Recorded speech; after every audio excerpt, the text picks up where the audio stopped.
You are tuning into Engaging Walk. This week we will discuss the second of 10 episodes in our Gottman 7 Principles series. In this episode, we are going to discuss Gottman's second principle, which is nurturing your fondness and admiration for one another in the relationship. Additionally, we will give our interpretation and response to this well-researched book. Also, we would like to disclaim that we are not affiliated and we are not sponsored by Gottman in any way. If you are new to the podcast, my name is Drake. And my name is Rubie. We are passionate about building strong family connections. We've seen how impactfully simple walk together can be. So don't forget to subscribe to our podcast to stay up to date. So let's keep our conversations going as we get into the today content. Okay, so Gottman, this is the second principle. Last week we discussed love maps, how important it is to have that cognitive area of your brain in which you have retained and are able to utilize information about how much you love your partner, who they are as a person, where they're going in life. And so that was last week's episode. If you haven't heard it, you can go back and check that out. We have it documented on Apple Podcasts, Spotify, and everything like that. But today is about nurturing the admiration that you have for your partner.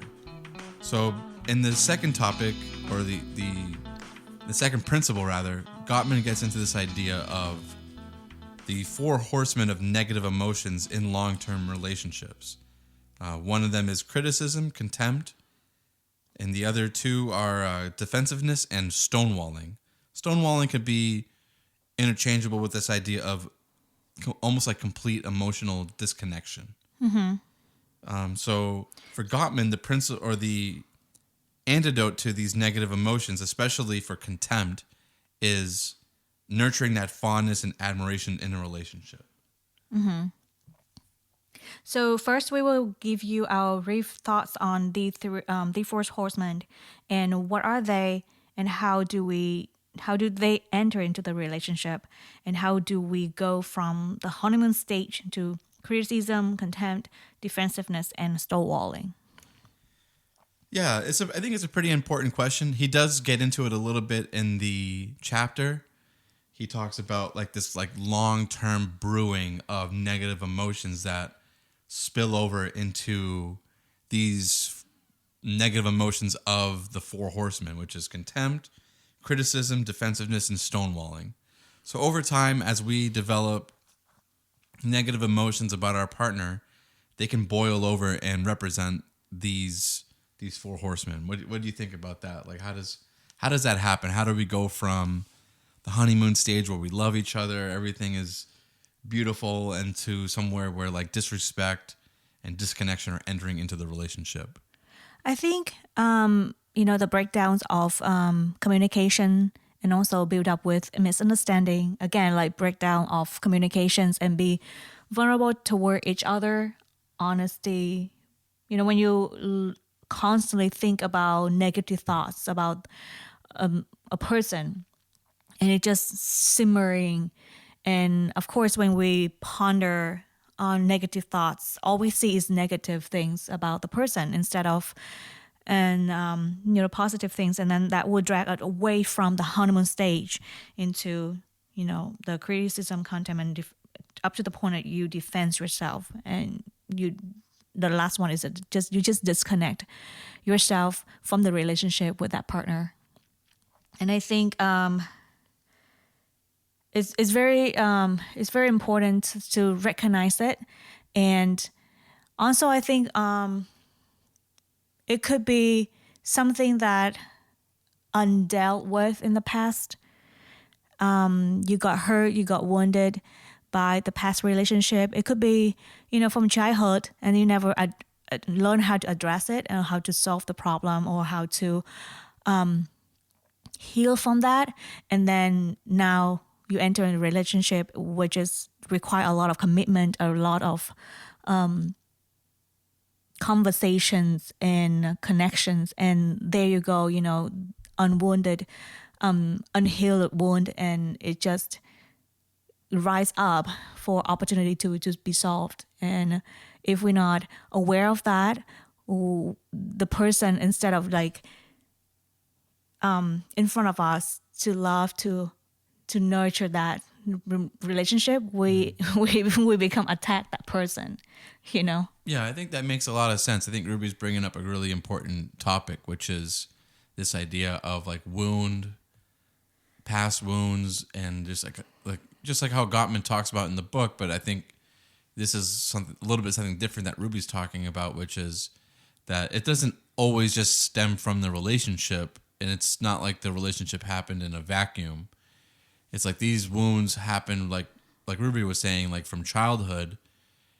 And when you enter into an intimate, close relationship with your partner in marriage, then these feelings can bring themselves about in that way because of honestly a lot of it could be because of based off of fear and fear true. of disconnect, fear of like especially this idea of like contempt, where like he brings up a lot of examples of this in discussions that he's had with his clients and with married couples that he's been counseling, or that researchers that are his associates have interacted with, which is that like, of course, like you would do this, like, because you're such a spoiled brat. Like you grew up with a silver, he gives tons of examples in the chapter, but like the whole idea of like this contempt or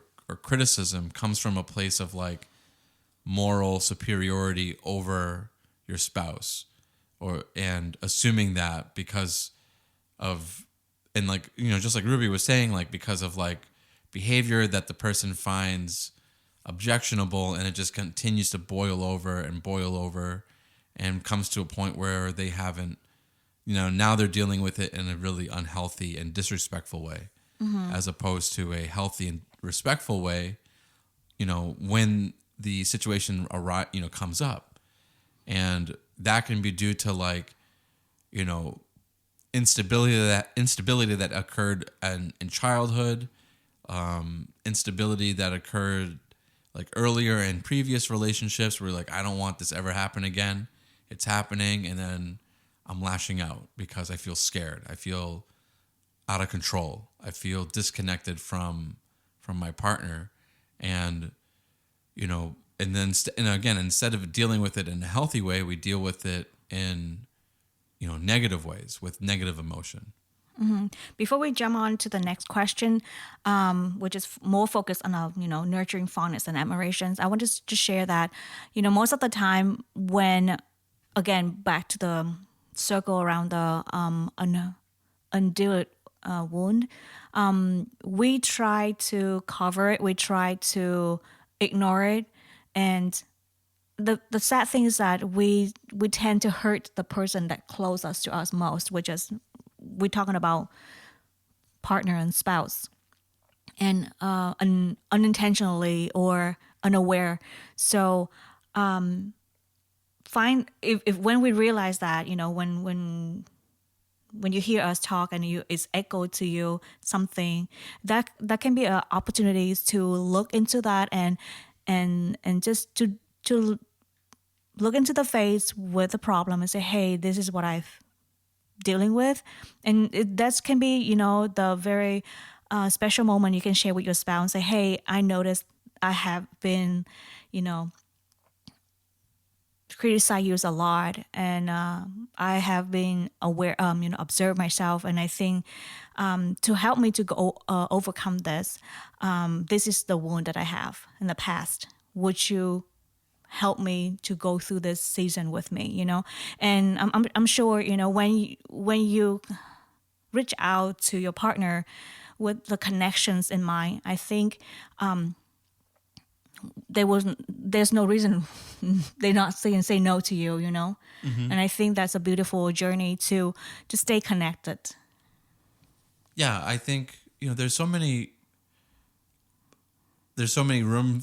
room for growth that happens during these calibration events, where I think you go through relationship and then things are great, there's no conflict, but the conflict that does occur, which is inevitable, isn't necessarily bad. It's is room for growth, right? If you're never getting on each other's nerves, or if that never happens, then it's It's not real. yeah, it's not real. It's like there's going to be events where it happens, but it's how you deal with it that can either make you grow closer or grow apart. And then when that happens, you grow closer because you're, like Rubie was saying, is like you go on this journey together. Like, I didn't realize that I could be so have so much strong criticism. I didn't realize that I was speaking in a contempt manner, and I didn't know that was hurting you. I'm sorry. So how do we grow from it? What is causing me to react this way? And I think, from our point of view also, if you're bringing in that, if this is entering in, we're going to talk a little bit more about like how to, prevent it long term, because these things do happen. But, what is happening internally that's bringing this about, and how do we correct it? Or how do we grow from it? And again, a lot of this language of like contempt that he brings up in the book stems from like difference of values, or difference of perspectives, and then also communication styles, because like he gives a lot of examples in the book where the other partner might be like, hey, I'll meet you halfway. If you do this and I do that, then we can we can connect on this issue of conflict. And then the other partner is in a disconnection mode and is in a rage, and isn't really trying to establish connection, and then defensiveness can come in at that point to say, hey, you know what? I've been trying and you are the problem. And that's where defensiveness comes in. So a lot of the times when we have these conflicts in marriage, like it's not only are we having a conflict about something, but then we're also having a conflict about the conflict, if that makes sense. And that is where defensiveness comes in, where sometimes, for one, it might take, it might be crucial to take a break, and come back when you're feeling ready for the conversation. But that defensiveness can come in and really set things, awry, where, you recognize like, hey, you know what? We're not connecting here. This is an area that we're having significant conflict, but I am trying to reach out to you this way. You haven't received it, but I'm going to try again. This is how I want to try again. Do you want to meet me that halfway there? And then like having those conversations about how you can meet will help, mitigate the area of the third one, which was, being defensive about the situation. Mm-hmm. All right. So we talked a lot about, fourth one is obviously stonewalling, which is described as like complete emotional disconnection. So I think, we don't really need to say much more about that. Like we can all like sort of envision like what that actually looks like. So we talked quite a bit about the four horsemen and like those negative emotions, but let's talk more about how does nurturing fondness and admiration look like? What does that look like? And then how is this such an effective antidote for contempt? Well, in the book, Gottman discussed marriage couples who were able to positively reflect on their roots. These couples, although experienced trouble in their relationship, were able to rekindle their spark. And the couples who were beyond the ability to look fondly on their roots and rekindle to admirations and fondness they have for one another was pretty much heading to divorce. So your spark, the beginning of the relationship, very important. Because I remember reading the book, there's a story that there's two couples, and then the first couple, they ask about how do you fall in love with one another. And by hearing the husband share that he have a 5-year plans to conquer his wife, and the wife was so surprised because the situation they were in was not romantic at all or she felt like he was so He's like a disconnect. Yeah, workaholic, disconnect from her. And she can see the different, the behavior at work and behavior at home, totally different. And that's why her switch off mode was on. But then the moment she heard about how he had plans to pursue her, they one of the first sign that he wrote in the book that they start holding each other hands. And like, so, and then the second example is that the other couple was like, so the same questions, like, how do you get to know each other? What is the spark of the relationship? And I think one of them said like, I don't remember. And then the person asked like, can you help me out? Can you fill it in? So he said like, if you have no problem, remind yourself or remind each other how you found love at the first place. It's a big thing. It's a big spot that to go back and nurture the fondness and admirations in the relationship. Yeah, I think it's, in the book he gives like my wife was saying, like those two examples of, in one case you have a doctor who has been, working long hours. He spends a lot of time at work. The wife feels like he's not connected at the home life at all. But once they dig a little bit deeper and, reflect on how they became a couple, the wife was so astonished, like how Rubie was saying that he had this 5-year plan of winning her over. And she was like, I didn't know that you went through such, lengths and such determination to become my husband. And he was like, yeah, of course. His behavior at that stage in their marriage did not reflect that. But what that I think happens is you're able to look back at a time where, everything was exciting and new. And then you also get to this point of admiration for the fact that the other person reached out to you, and that they, even at one point, was like making you such a great priority. And then if it happened once, it can happen again. So how do we get back to that? And then that's the reflection point. But, also like Rubie was saying, that there's a lot of people who, that he interviewed were like, I don't remember anything about that. Like, can you help me out here? Like, how did we meet? Or like, what was our first date? Or, those are troubling signs that that Gottman's talking about. And I think a lot about like, okay, well, why is it so important to have that admiration and fondness into the marriage, and and then rekindling that spark that that brings you back to like how you fell in love with the person that you're married to.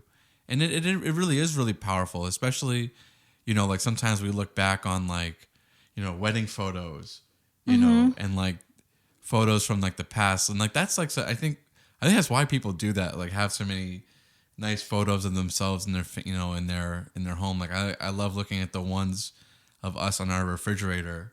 Like there's the one of me coming home from deployment with Rubie, and like we're together, and then like from like our dating stage, Yeah. And we could always use more. I think that it's such a lovely reminder of those special times in the relationship. Yeah. So right now, I just want to ask, you guys who are listening, like, what is it that spark your relationship? What is it so special about your spouse, your partner, that you want, like, yeah, this is the person I want to pursue. This is the person I want to get to know more of. And it's just so special to remember. And I remember, I think before we do this episode, one of our good friends just sat down with us. We, just catch up. And then she asked Drake instead of me, probably to hear her so much from me. She just asked Drake, like, so when did you know this is the person you want to pursue? When is it? And of course, I asked him before, not like I haven't asked him. But like, hear it again. And it's not just the conversation between two of us. Now he sharing his thoughts about me toward in a bigger group, which is another person. But still, like when for me to hear it again, it just give me such a spark in my heart. Like, yeah, okay, a good reminder, for our relationship, and I think it's beautiful. And no matter how many years, how much you know the person, it's always good to remind each other, like, hey, this is the person. This is the person I pursue. This is the person I say yes to, and this is the person I show up for every single day in the marriage, and it's beautiful. And I think it's nice to be reminded and to speak that over again to your partner and say, hey, this is the person, and that's you. I choose you. Yeah. Yeah, I remember feeling like very just privileged and lucky to be able to hold her hand, and that was such a special time in our relationship because we had so much great conversations and spent so much time together and had great dates. But that transition moment of like being able to hold her hand was such a special moment. And one that I always look back on very fondly.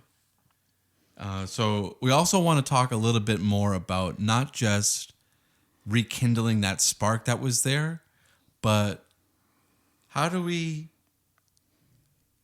what's the word? Like, how do we sustain? There we go. Sustain our in this nurturing of fondness. We can't always just rely on the past and what happened back, when the relationship was forming, those ideas of fondness. But how do we sustain that? So some of the ways that we came up with, and that works for us in our relationship, is this idea of like expressing gratitude throughout the day.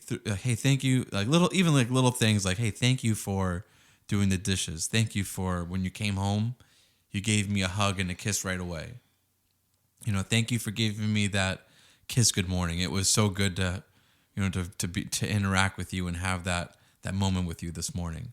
Those moments can, what do you think? How important are they for sustaining that nurturing and fondness and admiration? I think it's give me a like, okay, pay attention to the little things, which is girls really love that. Mm-hmm. And be creative in the ways that you love me, and it just make a flavor into the relationship. That's what I love to receive, little things from you. Yeah, I think also from like a male's perspective, it can like help validate the things that you do well for your wife and things that she enjoys and loves.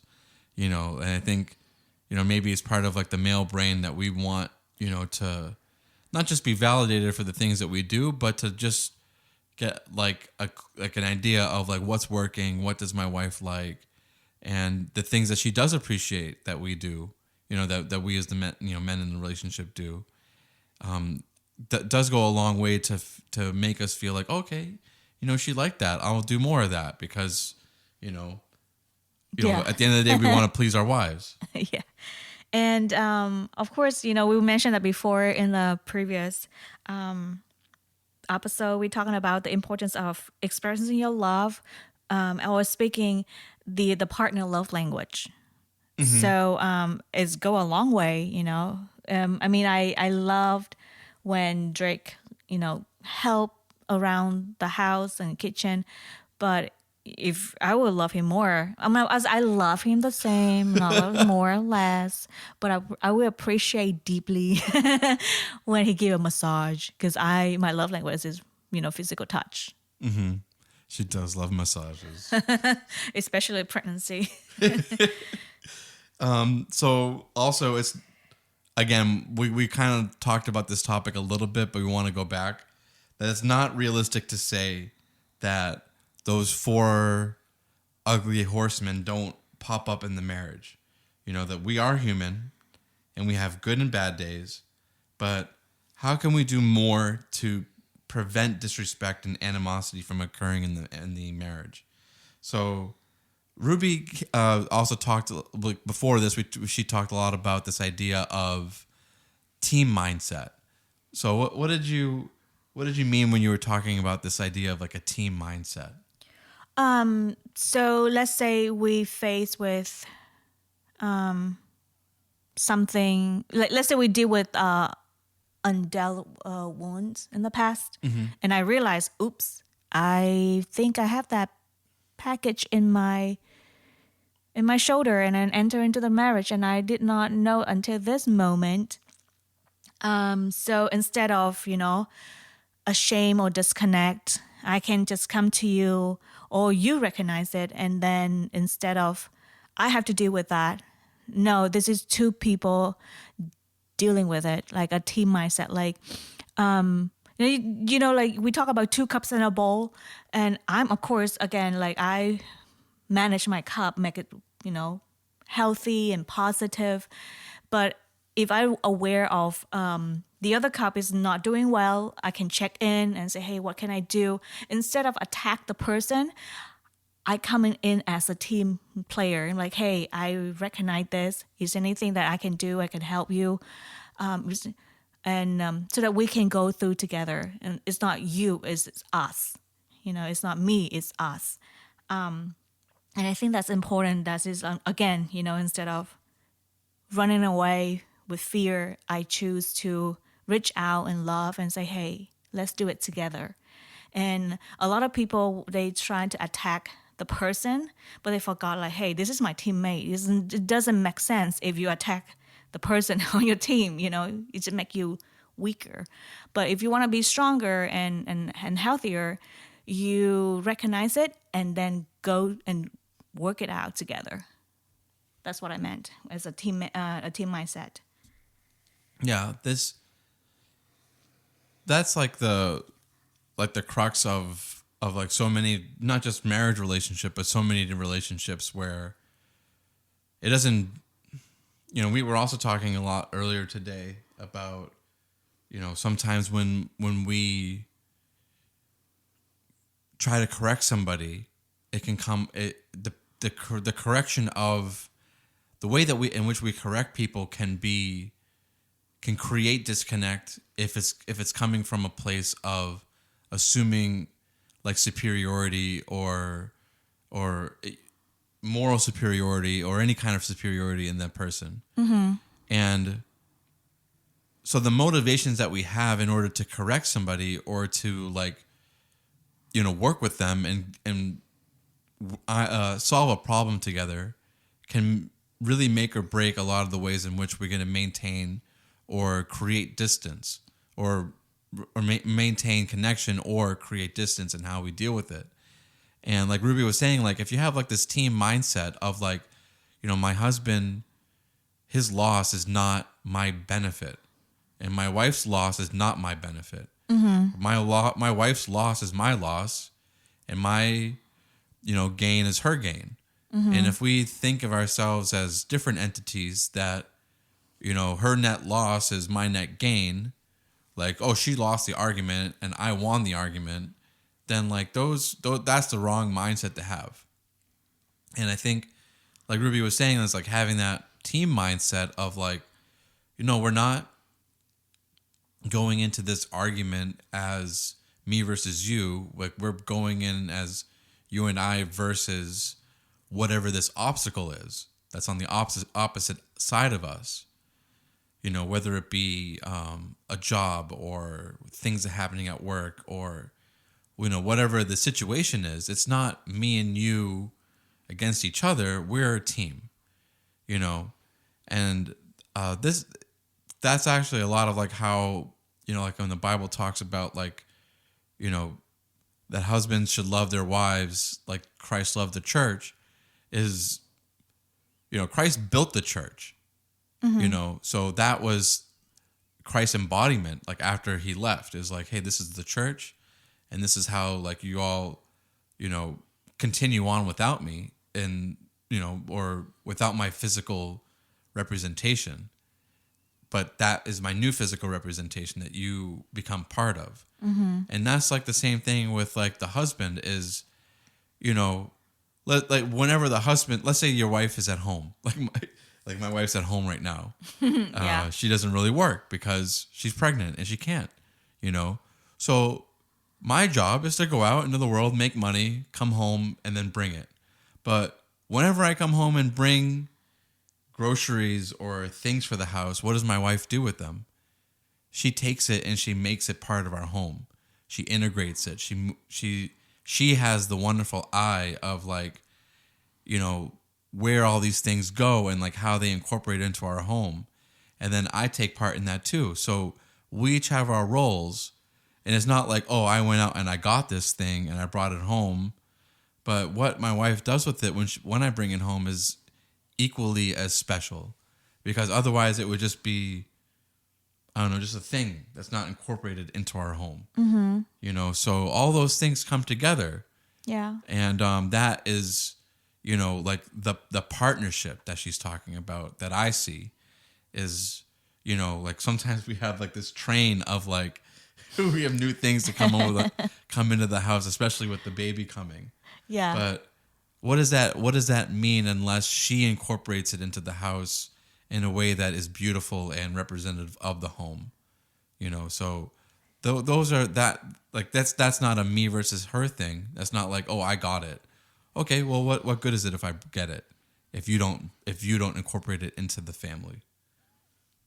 Totally agree. Beautifully said. So with that, I think that leads nicely to the Friday episode. Yeah. You want to talk more about that and then do the assignment? Sure. So, that is exactly what we're going to talk or dive deeper in on Friday's episode as we discuss the third principle, turn toward each other instead of away.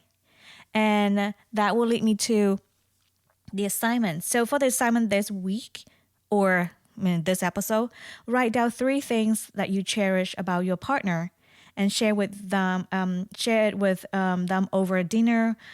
Of course, we just implement this during the dinner. No device, no music, just conversation about these 3 things. And if you are single and preparing yourself well for the relationship, think about 3 things that you think your partner will cherish about you. Yep. Well, thank you for tuning in and making our podcast a part of your day. And we hope that you can take our engaging walk and make it your own. Stay tuned for next week's episode to discuss in the Gottman series as we will give our interpretation and discussion about Principle 3, which is turn toward each other instead of away. It just brings so much joy to, to hear from you, to know that you new subscribers on, and we love you and we thank you for what you do for us. And don't forget to subscribe our podcast and stay up to date. And this is Rubie.